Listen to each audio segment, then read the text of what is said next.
She is originally from Montreal. She completed her medical school at McGill University, a general surgery residency at Laval University, and trauma and surgical critical care fellowship at the University of Southern California, Los Angeles. She subsequently joined the staff at Vancouver General Hospital as a trauma surgeon and completed a Master's of Science at the London School of Hygiene and Tropical Medicine. Dr. Joos has worked with Médecins Sans Frontières since 2015 and has been deployed several times in sub-Saharan Africa. This morning, Dr. Joos will discuss Essential Surgical Skills Programs, a partnership between MSF and UBC to augment surgical capacity in sub-Saharan Africa. The program began in July 2019 by Dr. Joos, and then further to this in 2021, a formal Memorandum of Understanding Agreement was signed between UBC, Department of Surgery, and MSF in France. This has paved the way for continued collaboration. We are very delighted to welcome Dr. Emilie Joos and are grateful for her very early morning from the Pacific time zone. And we are eager to hear her presentation this morning. Welcome, Dr. Joos. Thank you very much for the warm welcome and for inviting me for this presentation. It is an honor for me to be here. I'll share my screen.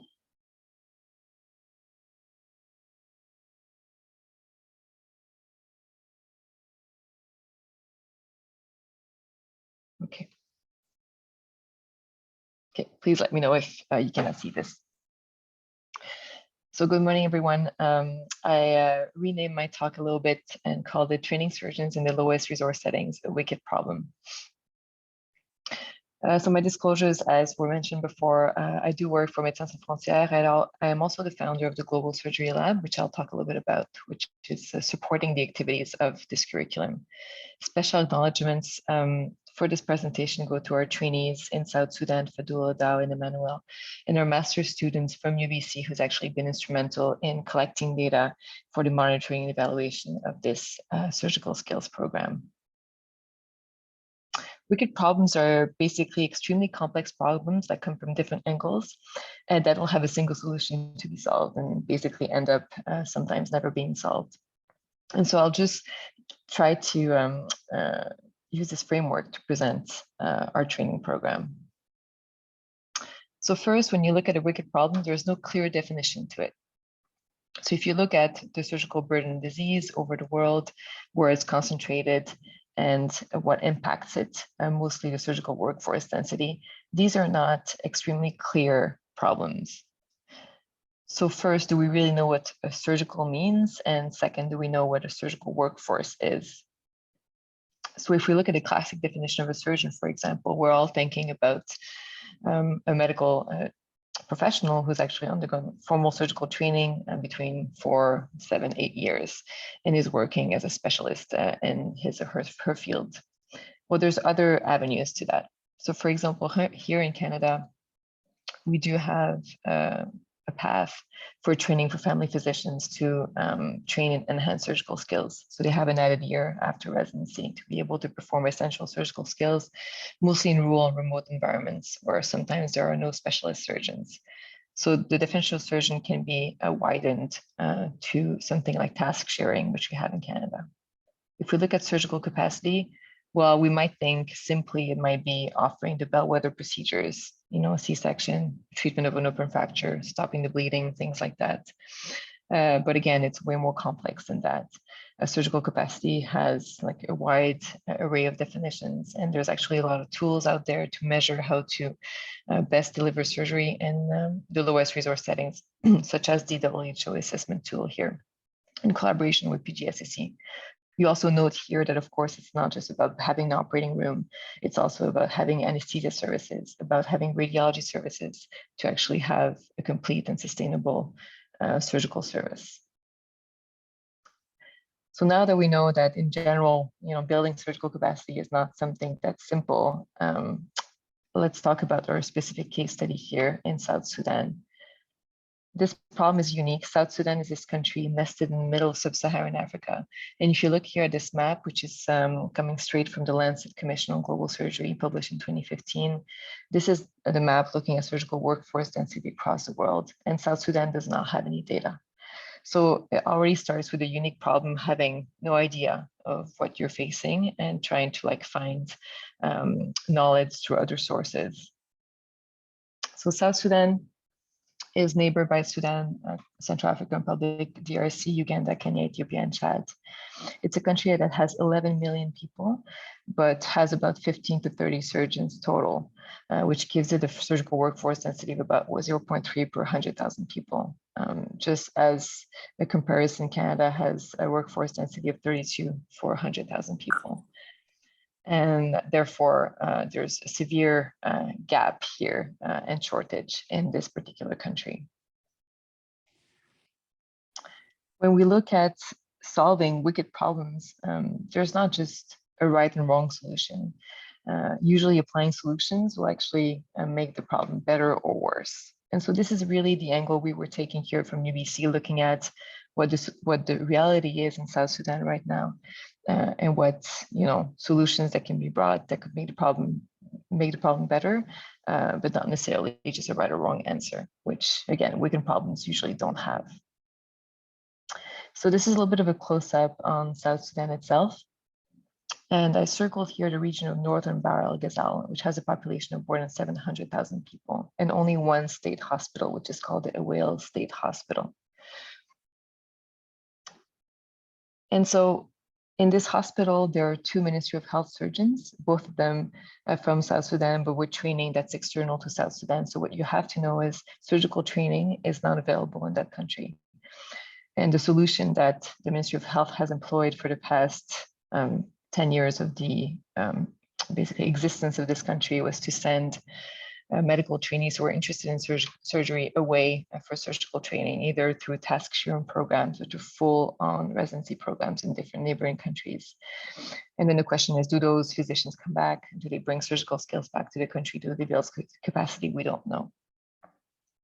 And Médecins Sans Frontières has been in the country now since 1986. So even before the country was born, it has had presence in multiple different sites and has provided surgical care in a lot of projects, including AGOC, which you can see on the map, and Awel. So in Awel, MSF has been supporting the pediatric side of the hospital since 2008 and has providing expatriate surgeons to actually support surgical skills and surgical delivery of care in that part of the hospital, and to support also the Ministry of Health part of the hospital when surgeons were not available. And so this is the town of Awel. You can see it gets flooded during the rainy season. It is very rudimentary. There are no paved roads. It's a city of about 250,000 people that serves a catchment area of 700,000 people, but yet it's very basic. This is the hospital that's, like I said, supported by MSF. This is a surgical ward on the pediatric side. And looking at the surgical volumes, this is something we wanted to make sure we would actually support, is looking at what types of procedure were performed there. And so this is a report from one of the expat surgeons over 30 days. And if you can see here, without that surgeon, you probably would have had about 39 deaths and 77 long-term disabilities from the absence of surgical care in that setting. There are 2 operating rooms in this hospital. Both of them are very functional. One is bigger for bigger cases requiring general anesthetics, and the smaller one is used mostly for dressing changes and debridements, as well as abscess drainages, which, as probably a lot of you may know, is one of the main procedures performed in those operating rooms across sub-Saharan Africa. So we also know that, unfortunately, there's no easy way or ultimate way to test a potential solution for a wicked problem. And I learned this the hard way. Since my first deployment with MSF in DRC, where I was the only expat surgeon there, and there were no local surgeons or local trainees who were training in surgical skills, I have been asking MSF about potentially training in situ in surgical projects within MSF, medical doctors who wanted to learn surgical skills. Unfortunately, MSF being a humanitarian organization that does a lot of humanitarian deployment work, but also some development work, they were not interested in training surgeons. They thought, training a surgeon would take years. It's not something that they have experience with. It takes much more, education skills and long-term commitment than training nurses, for example, which they have done for a very long time. Still, we've been meeting with them since 2015 to discuss this potential avenue to do task sharing in MSF surgical projects. And this has been meetings with the leadership of MSF and mostly MSF friends, which have been working with for the past 7 years. So after many more meetings, 3 years later, we eventually were able to come to an understanding and an agreement to pilot such surgical task sharing project in South Sudan in a whale for the reasons that I mentioned previously. And so this project was launched in July 2019, and we eventually signed an MOU like about 2 years later. As you know, bureaucracy can take a lot of time, which has basically been able to help us build this program up and make it scalable to other MSF projects moving forward. After the launch of the pilot program, I created the Global Surgery Lab, which I'll talk a little bit more about later, that has been essential in supporting the activities of the Essential Surgical Skills program. You'll see in further slides, as I'll present some of the highlights and evaluations of our Essential Surgical Skills program, there'll be like a green box on the right side highlighting the students who have participated and supported these material and studies and publications as well. So meet our trainees. We first enrolled when we launched a program in July 2019, Dr. Fadul, Dr. Adao, and Dr. Emmanuel, the three of them living in South Sudan, two of them who had trained in South Sudan itself, and Adao who had trained in Khartoum in Sudan. All of them extremely passionate about surgery, all of them having done a lot of surgical rotations throughout their training. And we're actually already providing basic surgical care in situ when MSF started working there. And we're really interested in furthering their skills and staying in country to deliver those surgical skills moving forward. Emmanuel and Adao are pictured here on one of our instructors' visits in the past few months. And so the way we built the curriculum was first of all, we wanted to make it virtual, to make it easily accessible. We did not think that traveling to South Sudan monthly would be cost effective or practical for anyone. And therefore, we decided to make the entire didactic portion of the curriculum as a virtual delivery platform, which is hosted on the Canvas platform, UBC. We made this curriculum modular. We wanted to tackle all the essential pathologies that we're seeing in sub-Saharan Africa, and especially through the whale project. So we've looked through case logs of the past 2 years from the MSF operating room there, and made sure that we were covering most of the pathology seen in that surgical service. We also used a very well-known textbook, Primary Surgery, which has a lot of good descriptions of how to perform essential surgical skills in low resource settings using resources that are context dependent, of course. And the modules were created initially by myself, but then had a lot of other experts contributing to the modules, as you can expect. We had an anesthesiologist for the anesthesia module, orthopedic surgeons for the orthopedics modules, and then our students started coming in and gathering data and content and trying to make it a little bit more interactive and visually appealing for our trainees. We try to keep the pages very short, so it's very easily accessible. And this virtual platform is also accessible on mobile devices. And therefore, our trainees were able to look at specific procedures and techniques as they were in the operating room, if, of course, the Wi-Fi would work in the hospital. We've also created videos to accompany the curriculum, and we thought it'd be really important to have just-in-time resources for our physicians in the field who don't necessarily perform certain procedures often. And we wanted to make sure these videos were context relevant and use instruments that were available in their hospital. All those videos have homemade illustrations that were made by the Global Surgery Lab, as well as a cue card to link them to the actual video. I'll just play the first 30 seconds just for sake of time.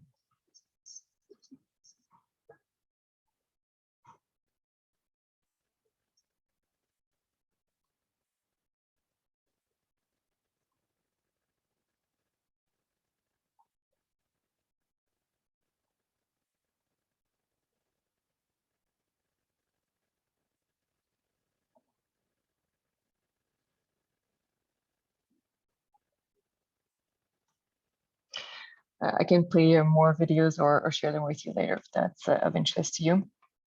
And we have now created 4 videos and are in the works for about 10 more.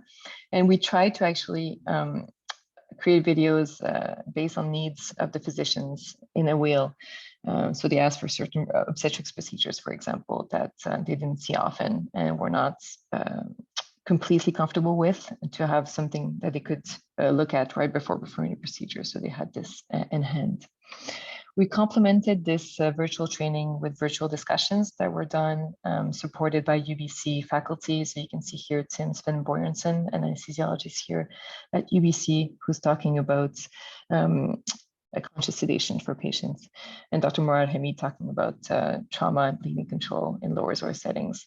We've had a lot of these sessions that has given us a lot of opportunities to stay in touch with our trainees and to really discuss the development of the program and keep improving it. In terms of evaluating practical skills, we've chosen a competency by design type of format using entrustable professional activities as per the Royal College of Physicians of Canada. And this was the only way we could actually evaluate technical skills in situ. And the only way that we could do this was to ask the MSF expatriate surgeon who would be deployed in the field to actually train them and brief them on how to perform those EPAs and evaluate our physicians in training in the field. So this is just an example of the EPA for a sub-saharan section. So there's a basic description of what the procedure was and the context of the procedure, and then the overall observation for the technique itself. In this case, I needed to be there just in case, and then all milestones accompanying the technique itself. And so we made 59 EPAs for all the modules. And the goal was for trainees to be able to actually meet all the requirements of the training program. We also reviewed logbooks quarterly and reviewed the physician performance quarterly with the competence committee. So this is Fadul's logbook. It's just an example of how the data was collected. As I'm sure you're aware, most of this work is done by hand, and we still have yet to come up with an app to be able to better track logbooks and EPAs. So results in terms of the procedures that were done in the past 2.5 years of the program, 416 surgical procedures by the 3 trainees combined, which is about 30% of all surgical volume in a wheel. So you have to know that unfortunately our trainees were not able to be full-time trainees, meaning they had responsibilities on other wards, especially the pediatric ward and the maternity, and therefore could not be present for all surgical consultations, operating rooms, or even rounding on patients postoperatively. So they did miss a lot of surgical exposure by being part-time trainees. In terms of what the procedures that were the most performed were, skin graft. So there's tons of burns in this context, unfortunately. So skin graft was the most commonly performed procedure by our trainees. About 15% of what they've done were skin grafts. INDs, as I mentioned before. And the third most common procedure was a reduction splinting of a fracture, which again is very common in that setting. So when we try to create solutions for wicked problems, we really have to be careful about not creating harm. And so this is what it means by no right to be wrong. And to ensure that we were actually not causing harm, we evaluated our program in the mid portion of the training, so about July to September 2021. and looked at first patient outcomes. We compared pre-training patient outcomes to during training patient outcomes and looked at surgical mortality and surgical morbidity. None of these numbers here are statistically significant, meaning that there was no change in either the mortality or the morbidity throughout the training program. We then looked at the training outcomes in terms of what the trainees were able to do, their competency. And this is more towards the end of the training by December 2021. So by December 2021, 327 EPAs had been completed. And out of those, 78% demonstrated full competency of the trainee. Module 1 and 6, which module 1 is basic setting up an operating room and surgical safety. Module 6 is a burns module, had been completely done by the trainees, meaning they completed the didactic portion and all the EPAs with successful completion of those EPAs for those 2 modules. We also tracked the number of EPAs that were collected monthly. So as you can see here, as the training did start in July 2019. Unfortunately, until January, we did not have any EPA collected, and that's partially because we were not able to brief the surgeon, the expatriate surgeon who was deployed in the field during those months. And there were other complications in setting up the program. So we have a gap in data collection in the first few months. And then there's a COVID gap where, unfortunately, for 3 months, there were no expatriate surgeons deployed at all in a wheel. And so all surgical activities were dependent on the Ministry of Health surgeons, as well as the trainees who were performing the basic procedures that they were comfortable with. And the peak you see here from December to January 2021 is thanks to a plastic surgeon from MSF from France, who stayed there, I think, for 6 weeks and made a really good point to train all the physicians in burn care and collected a very large amount of EPAs for those procedures, and is one of the reasons why they're fully competent in burn management now, which is a big win for the surgical training program. I'll show you here some scorings for certain EPAs that we've collected. So this is the one for skin graft. So you see there's 3 trainees, and I'll explain a little bit later. We actually lost one of the trainees early to a different surgical training program, which is good for him. But this is why we have missing data for that 3rd trainee. So in terms of like the skin graft EPA score, as you can see, our trainees all started below competent level and have all achieved competence, and this has been maintaining through time. In terms of C-sections, our trainees have pretty much been on the same line. They do require more exposure to complex C-sections and repeat C-sections, which is something that we're working on. And in terms of midline laparotomy, there's not that much in terms of volume in that surgical project, which is one of the tricky parts of that particular surgical project. And therefore, they do need more training in performing midline laparotomies for different reasons, either for peritonitis or for trauma. It's something, a procedure just still need to be walked through. We've also performed a qualitative evaluation of the surgical training program with the 3 trainees mid-evaluation. And I'll just put some quotes here. I'm not going to read them all. Overall, what we found is there was a lot of positives, especially from the trainees feeling very empowered to be part of this training program, feeling that they belong to an academic institution that were supporting them and giving them educational material and strong educational discussions and support. And so that was very positive because MSF usually is a very service delivery oriented type of organization, and having that educational component was really well received. They also felt very empowered to teach other physicians as well as nurses or technicians with their new skills. They mostly told us that they wanted to stay in that country, or at least, in rural sub-Saharan Africa, to deliver the surgical skills. And they felt that they were locally accepted by patients as well as the rest of the team at the OL State Hospital. Of course, there were drawbacks and there were things that we had to work on, which I'll talk about in the next slide. In terms of recommendations from the trainees themselves, what they've asked is that UBC would increase the procedural complexity of some of the procedures that they had under essential surgical skills curriculum. So they wanted to learn basically more complex procedures. They wanted the timeline to be clearer, which makes sense, to improve the platform accessibility and more in-person faculty visits, which has been very difficult with COVID. From the MSF side, they asked that there would be more collaborative training with other hospitals. And as I mentioned before, some of the procedures are not done often in a wheel. And so they wanted to do an obstetrics, for example, a rotation in another MSF project where they would see a lot of volume and would be able to gain confidence in those procedures.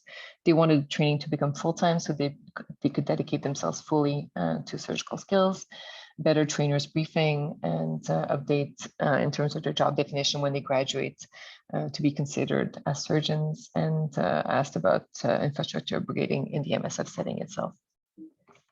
In terms of like what we can immediately work on from our side, we have improved the platform accessibility. So the UBC Canvas platform, unfortunately, is it's only accessible to UBC guests or faculty, and therefore it was extremely complicated for trainees to log in for the first time.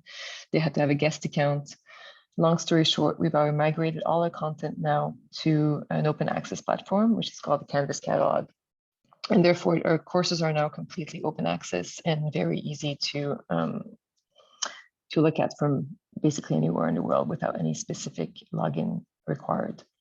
In terms of in-person faculty visits, by the end of the training program, so the last 8 weeks of the training program at the end of the year 2021, Dr. Sharzad Johariffar, the pediatric surgeon from BC Children's Hospital, spent 8 weeks in a real estate hospital delivering surgical care, yes, but also completing the training of the trainees, doing a lot of discussions and education on pediatric surgery, and completing the remaining EPAs while she was there.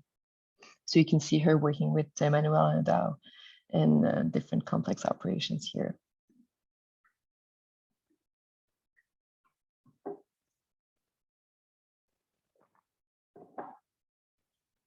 One of the problems with wicked problems too is that there is no stopping rule, meaning nothing will tell you when you're actually done trialing solutions, and there's also no final end to solutions.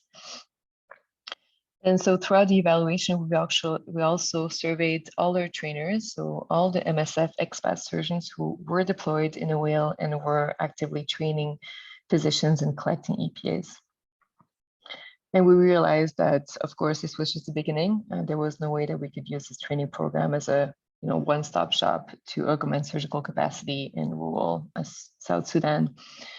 And so one of the first trainers who was deployed, Matthias, was initially very excited about training medical doctors. He thought it was a nice challenge and experience. And as I mentioned before, this was never done by MSF before. And so this was an added workload for the MSF expat surgeons, but usually very well received by those physicians. However, Matthias also said that one of the largest drawbacks and obstacle to actually delivering that essential surgical skills properly was the practical aspect of the training. Some of the issues were, as I mentioned previously, that the trainees were not there full-time and therefore were not able to see all surgical procedures. We're missing some important cases.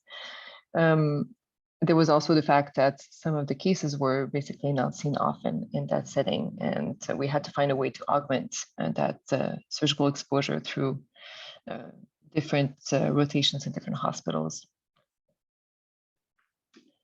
And Dr. Johariffar, who went as the last UBC faculty and MSF expat surgeon, basically as her final assessment, looking at all the EPs that we've collected, said that our trainees were not fully competent in explanatory laparotomy, trauma laparotomy, appendectomy, bowel resection, anastomosis, stoma, as well as inguinal hernia and hysterectomies and complex uterine ruptures, for example. And what she suggested in a report back to us as well as to MSF is that MSF expat surgeons and the MSF surgical support would remain in that hospital for months to years until we could actually ensure training independence. And even after that, that we should continue mentoring those physicians and supporting them through their surgical skills long-term. And I think this is potentially what we have to do in other rural remote settings, and not just in sub-Saharan Africa. Mentoring is key, and this is how we actually are able to build surgical capacity in the most rural settings with the support from trained surgeons in more urban areas. Sorry.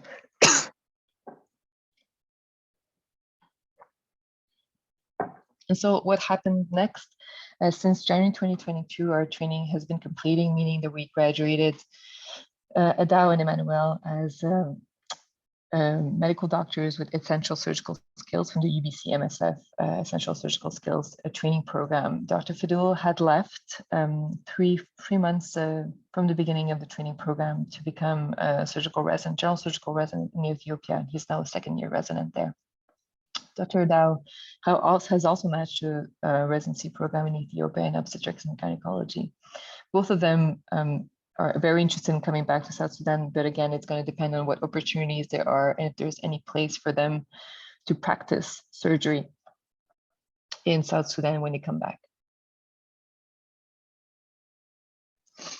Dr. Emmanuel is still in a Whale and still providing surgical care and still supported by MSF expat surgeons. And we hope that he's able to continue doing so with the support of MSF and UBC in South Sudan moving forward. And so going back to the Global Surgery Lab that we created to support all this work, we've actually grown this lab to about 40 to 50 students now who are working extremely hard on improving the curriculum, making videos, and just improving everything that we can actually use and help our medical doctors in lowest resource settings to develop surgical skills. And our students are very diverse from different parts of the world, and are working now on much more projects, including scaling up this essential surgical skills curriculum to the rural and remote parts of Canada, partnering with the Enhanced Surgical Skills and Obstetric Surgical Skills Family Physicians of Canada, who already have a training program, but are needing some help in terms of the virtual aspect of the training program. And those videos, for example, would be great resources for them. And so this is an exciting avenue for us to partner with and to try to support surgical care in our own country.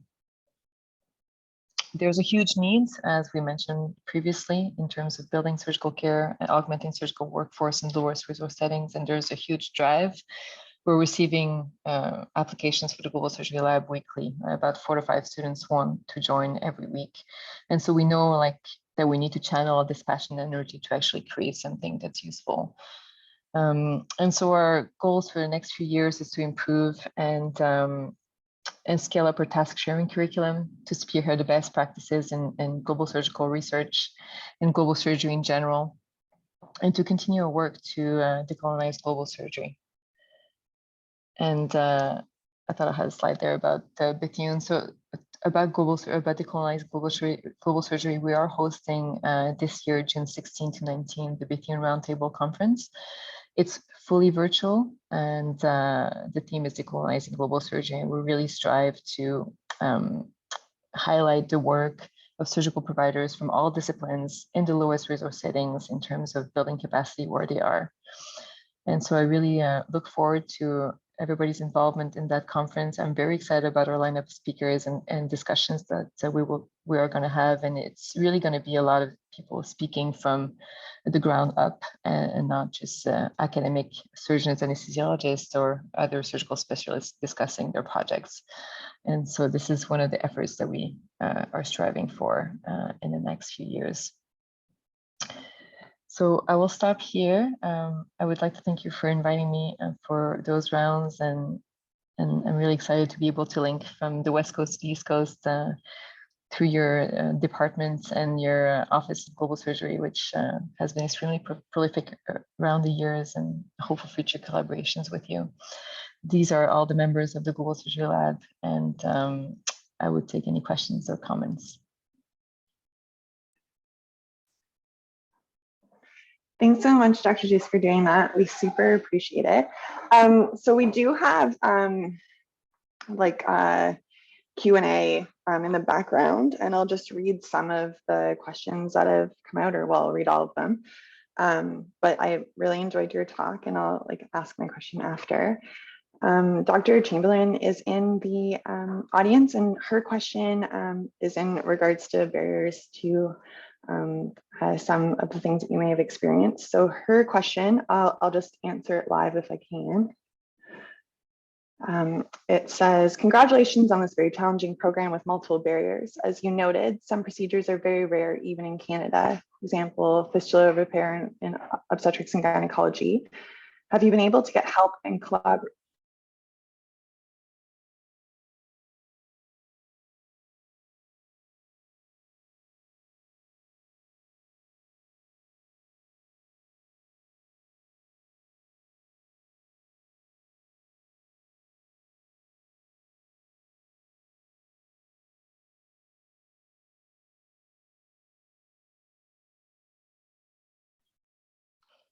Thanks, Kathleen. I didn't catch the end, but I can read your question actually. So can you hear me? I couldn't hear you anymore at the end, but I read a question in the chat. Thank you, Dr. Chamberlain. Yes, and I think we've actually talked about this, you and I, in the past, and this is tricky. And yes, we do need more collaborations to actually sustain those types of activities. I think this is really the next move. Initially with MSF, the plan was to keep all the training within MSF projects. And this is why we had initially thought to send our trainees, for example, to Nigeria in very high volume obstetrics projects, where they would learn to do those procedures, as you mentioned, and then come back to South Sudan to complete the training. So, looking at the logistics of doing that was extremely complex. And I think since setting up the partnership with MSF took already 4 years, we are looking into doing partnering with other organizations, but we wanted to grow it within MSF first, and this is why we haven't reached out yet. But now that we've completed the first round of training, and we're hoping to launch it again in Central African Republic with, again, 2 to 3 medical doctors to be trained in surgical skills, I think we really have to think outside the box and look at other partners that we can involve to actually ensure that our training is as complete as possible.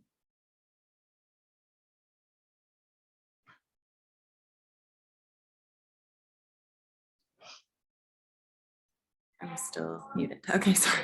Thank you for that. Dr. Cameron is also in the audience, and he says, thank you, Emilie, for a wonderful talk and inspiring initiative in South Sudan. What qualification do you award to your graduates, and how is that perceived? Has there been opportunity to collaborate with COSEXA, and does it have a presence in South Sudan? Yeah, really great questions. And this is, I think, where the biggest obstacle is. Dr. Cameron, thank you. So the qualification is just a certificate from UBC, basically giving them this so-called qualification of essential surgical skills curriculum, which is something that we created. It does not have any value in terms of professional qualification in country. What we did, though, is have conversations with the Ministry of Health and Ministry of Education in South Sudan, and they have approved the training program and recognized that those physicians can perform surgical skills. It has not been written anywhere, or they don't have an actual, document from the Ministry of Health to actually allow them to practice moving forward, but it is informally recognized by those entities. It is extremely difficult to move anything forward, I think, at this point, and maybe Dr. Brian Madison can speak a little bit more about this, as he's an orthopedic surgeon now in South Sudan. But those ministers can change a lot, and there's a lot of movement and a lot of different priorities within the Ministry of Health, and all these conversations have been done through MSF. COSEXA does not have a presence yet, unless there's something I'm not aware of in South Sudan, and so therefore there's no professional bodies to discuss this type of training with in South Sudan. It's a little bit of a no man's land for that. But again, if I'm saying anything incorrect, Dr. Brian Madison probably can interject, as he currently works in South Sudan. He actually wrote in the chat. It's not in the Q&A, but in the chat box. He said, thanks, Dr. Joos, great talk. Had an opportunity to meet Dr. Dahl recently. She's excellent. In the South Sudan context, do you consider deploying some of these trainees for electives at the Juba Teaching Hospital, for example? I think, for instance, in orthopedics, they can get an opportunity to get more exposure. This is phenomenal, Dr. Madison, and it's something we would really love to look into, but again, it would have to be okayed by MSF since it's an MSF supported program. So you also have to know, which I didn't mention, that MSF supports the program in terms of basically funding our physicians to be trainees. So instead of having one physician that supports the pediatric ward and maternity and in the OL State Hospital, they'll have 3 to allow all 3 of them to actually do the surgical training. So then they would have to be able to spare one of those trainees to go to Juba and to have that elective in orthopedic surgery. But I think this is exactly what we should do.